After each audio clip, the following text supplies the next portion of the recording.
Hello, my friends. This is me, the MetaVerse Explorer. I'm here because I wanted to give you some news of some stuff that's happening right now. So, FTX is not doing so hot right now. FTX and Alameda.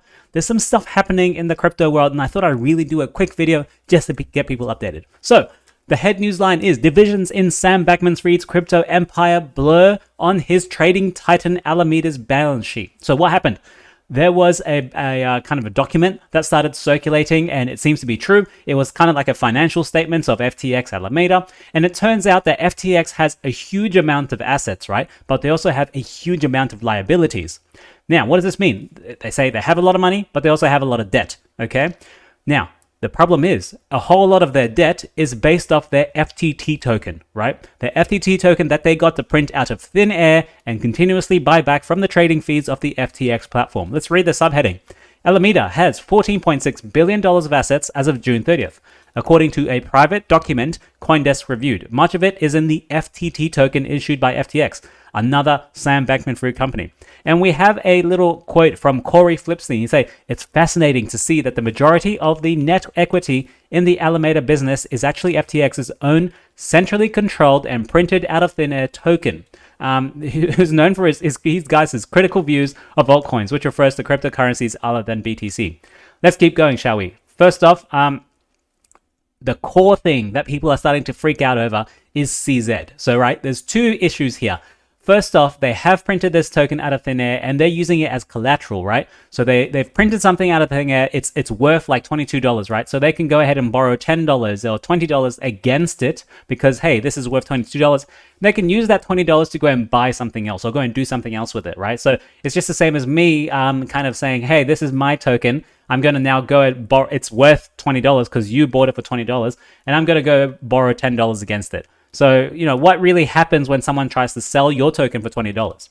So that's the first problem. The second problem is CZ, right? Changpeng Zhao from Binance, the CEO over there. Him and Binance have some of the largest stakes in FTX at the moment. And this is the quote that he just gave that's freaking people out. As part of Binance's exit from FTX equity last year, Binance received roughly $2.1 billion in USD equivalent in cash, which is either BUSD, Binance stablecoin, or FTT. Due to the recent revelations that have come to light, we have decided to liquidate any remaining FTT on our books. Did you hear that? So they have $2.1 billion of FTT, and they're saying we're going to liquidate all of this. We're going to sell all of this, probably on the market. So what happens to FTX, who have taken massive loans out using FTT as collateral, right? They're telling everyone it's worth $22. But when you start dumping $2.1 billion worth of it on the market, it's no longer worth $22 billion, right? It's no longer worth $22. It's probably worth like $15, maybe $10. But FTX borrowed $20 against it. So now he's stuffed, right? He's stuffed. And this is what a lot of people are worried about. We've had experiences so far. UST, that stuffed out so many people. Stuffed me up, right? Celsius, that stuffed a whole bunch of people. 3 Arrows Capital, oh my god, did that stuff up a whole bunch of smart people. Everyone's like really scared right now. We're scared of the liquidity crisis and the liquidity crunch. This is what's going to happen. Before we go on, thank you very much. This is me, Crypto News Today. I try and keep you guys updated because I try and keep myself updated. So every time I wake up, I'm like, oh, what's the news today? And it seems to be FTX today. Let's go. Thank you very much for liking and subscribing. Let's look at Binance's CZ's tweets and see if we can get some more information. So we'll try to do in the same way that minimizes market impact due to market conditions and limited liquidity. See, he's already hinting at it there. It's a liquidity crisis. He's saying there's not enough liquidity to support $2.1 billion of FTT token on the market. We expect this will take a few months to complete. Man, this is DeFi. They want to liquidate right now, they can market sell on the entire market and we're all going to be done. We're all going to be stuffed to the max. I'm not joking, right? Binance always encourages collaboration. Now, here, listen to this. This is where it starts getting spicy. These two are the owners of the two biggest cryptocurrency exchanges in the world, right? They control billions and billions of dollars. As you can see, he made an investment into another company and that's $15 billion for God's sake. It's no small money. These two guys are fighting now. Binance always encourages collaboration between industry players. Regarding any speculation as to whether this is a move against a competitor, it is not. Our industry is in its nascency, and every time a project publicly fails, it hurts every user and every platform. I know he's saying, no, we're not going after our competitors, but these are billion-dollar companies, right? Billion-dollar portfolios, managers. They don't care what they say online. It's not that you don't look at what they do. You don't look at what they say. You look at what they do, right? You look at what they do. Is it actually going to hurt FTX? If they don't want to hurt them, don't liquidate all the funds, right? Right? We typically hold tokens for a long time, and we have held onto this token for this long. We stay transparent with our actions. Oh man, so like it's getting heated. It's getting heated up in here. Now, because this is a blockchain, you can actually see what's happening, right? This is Dune Analytics looking at FTX's exchange, particularly ETH, and we can see the amount of withdrawals and deposits happening on this exchange. Look at November 6th and look at November 7th. Compare them to 3, 4, 5. Look at the withdrawals, the red, right here. You can see the red is way up. There are lots of people withdrawing all their funds, all their cash from FTX. This is a liquidity crunch. This is a liquidity crunch. FTX, the way exchanges make money is they make money off your money. When you go and deposit money into a bank, it doesn't just stay there, right? The bank uses that money, gives it out to someone as a loan or a mortgage or something, and then they give you like 1 or 2% back. Exchanges do the same thing. You deposit your crypto there, they go and use your crypto for something else, and sometimes in exchanges, they don't even give you anything back, right? Typical staking rewards for crypto is like 3 to 6%. Now, you deposit your coins, unstaked coins on an exchange, you don't get any percentage back. So why don't they just use your coins, go and stake it, and get a 6% guaranteed return back, right? And give you nothing. So exchanges make money off your coins, off your tokens. But right now you can see people are even withdrawing twice as much as they are depositing. What does that mean? So Binance and FTX isn't going to have enough money to repay a lot of people that want to take out all their money from the exchange right now. I'm guessing, I'm going to keep a very close eye on this. I'm thinking this is going to keep going up and up and up. November 8th, I guarantee you will have more withdrawals than November 7th because people start getting scared. They have to do their whitelisting of addresses. It takes 1 day for them to whitelist an address and for them to do a test transaction and then withdraw the funds. So I'm thinking in November 8th, it's going to get worse. Let's have a look. I'm going to keep you guys updated. At the same time, people are starting to short FTT.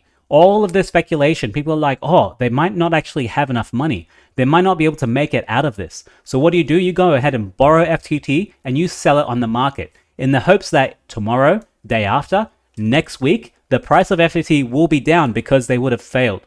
And so you can use that money you sold first from the FTT, go ahead and buy the same FTT back at a much lower price. And this is exactly the chart that you see here. On the bottom side is all the open interest or stablecoin margin contracts against FTT. This is the FTT USD market. Look at the increase of shorts. Look at the stablecoin interest on this. This is crazy. It's like gone from 4 million, stable 4 million to about 7 million, which is crazy. This is, I feel like I'm making it too much, but you know, it's happening. Something is happening behind the scenes. Either it's a coordinated attack or, you know, they're actually dumping on the market. People are just speculating so much. People want to make money in the bear market, right? They want to take down the biggest exchange, one of the biggest, second biggest actually. Binance being the first, FTX is the second. So this is like, this is typical of what we saw of Celsius. They had a liquidity crunch, right? It's the same thing that happened. Everyone started rushing out and trying to take all their money out. And then all of a sudden, they didn't have enough money for everyone because they had already lent it all out because they were trying to make money on your money. Now let's look at the last tweet from CZ, which kind of really hits at home, right? I've learned my lesson from Celsius. I've learned my lesson from 3AC. Listen to this. Liquidating our FTT is just post-exit risk management. Why do you have to have risk management? Is it too risky for you now? You were doing it before. Why are you only now saying that you're going to do it, right? That you're going to take it all out. You're going to sell it. So has something changed? The risk is different, right? Learning from Luna. Luna, guys, UST, liquidity crisis. We gave support before, but we won't pretend to make love after divorce. Oh my God. We are not against anyone, but we won't support people who lobby against other industry players behind their backs. Onwards. So these guys are fighting. they are fighting. You know, like he's saying we won't support people who lobby against other industry players behind their backs. CZ is trying to say we're all in this together, right? We're trying to help each other. But you went to lobby against my back, and now I have a whole bunch of your tokens. I'm going to sell it on the market, and let's see if you survive, right? He's drawn his weapons. They've drawn their weapons, right? So far, CZ is attacking, and FTX and SBF are kind of defending at the moment. So let's see if SBF and FTX can actually defend using Alameda Research, because they have a huge war chest of funds. Let's see if they can defend. And are they going to bite back at Binance? We got to find out. This is like only unfolding right now. So I'm going to try and do a video. I don't know if I actually can do a video anytime soon. I'm going away, so we'll see. I might tweet about it. We'll see if you guys follow me. I'm going to leave it there because it's kind of a short video, but make sure you go and follow CZ. And before I go, I want to let you know what's happening on chain at the moment. So even just 50 seconds ago, you can see Alameda Research is using Circle to send USDC coin to FTX to shore up everyone else who's withdrawing. And you can see all of these transactions: 17 million, 12 million, 30 million, 38 million, $21 million, $41 million in USDC. And all of it is being withdrawn from FTX because people are like, no, I want my money. Give it to me now. Now, very soon, Alameda is going to run out of USDC coin to give to FTX to give to all the customers. And then what's going to happen? Oh, we're halting withdrawals. As soon as they halt withdrawals, holy crap, we're done. As soon as they halt withdrawals, FTX token is going to plunge all the way down. As soon as that plunges down, because people are speculating that FTX can't sustain anymore because they can't give people their money. As soon as the FTX starts going down, the collateral for FTX is worth way less. Then they get margin called. Then they have to sell their assets. And we are already in a bear market. We go to capitulation. This is capitulation. I'm not joking. I have some stable funds on the side. I might buy something, but I need that capitulation first. Okay? I have some funds over FTX. I managed to get it out. And this, I'm going to tell you, is my action for you. But before in action, a small meme. This is crypto Twitter. SBF and Sam going at it, little fight. And then we have crypto Twitter just going ahead smoking a bong. Now, my actions for you is, 1, I want you to get your funds off the exchange. I don't want you to wait. I want you to do it right now after you watch this video. After that, deleverage everything. If you are leveraged, if you're using margin, somehow deleverage yourself. If you're in the play, if you're in like a stablecoin play or like a altcoin play, leverage out. Okay, deleverage out. It's not worth it at the moment. There is too much risk at the moment. We are way above the risk curve. We're not at the bottom, we're at the top. Move to a hardware wallet. If you don't have a ledger, damn it, man, get a ledger. It's not that expensive. It's $120. You know, sit it on top of your computer, give it to your wife or someone. They'll look after it for you and transfer your coins there. Not your keys, not your coins. What did we learn from Celsius? What did we learn from UST? 3AC, right? What did we learn? We've been in the crypto for so long. Next thing, prepare for capitulation. This might actually be it. Remember when Bitcoin went down to 3,000 and everyone knew it was the price that it would go to, but everyone already spent all their money, right? Everyone who was going to buy had already bought at 6K because they thought it wouldn't go below 6K. And then it hit 3K and people were like, holy crap, I got no money left. So it stayed there for a while until we got new people to come in. We're now at 20K. We might hit 10K. It's possible. We might even go back down to 3K, but I don't think it's going to happen because a lot of people are going to buy before it gets there. And my final task for you is, what's your plan? What are you going to do when they halt withdrawals from FTX? What are you going to do? You're just going to wait? Just like Celsius? They're in bankruptcy, Chapter 11 right now. We're not seeing any coins from Celsius for the next year or two if we're lucky. Maybe Simon Dixon will help us out, but if FTX stops withdrawals, that's it. We're done. And with that, guys, I'm going to leave it there. Disclaimer, none of this is financial advice. Thank you very much for watching. I will see you very soon. And like I said, do those tasks because they are for your benefit. I will see you next episode. Ciao for now.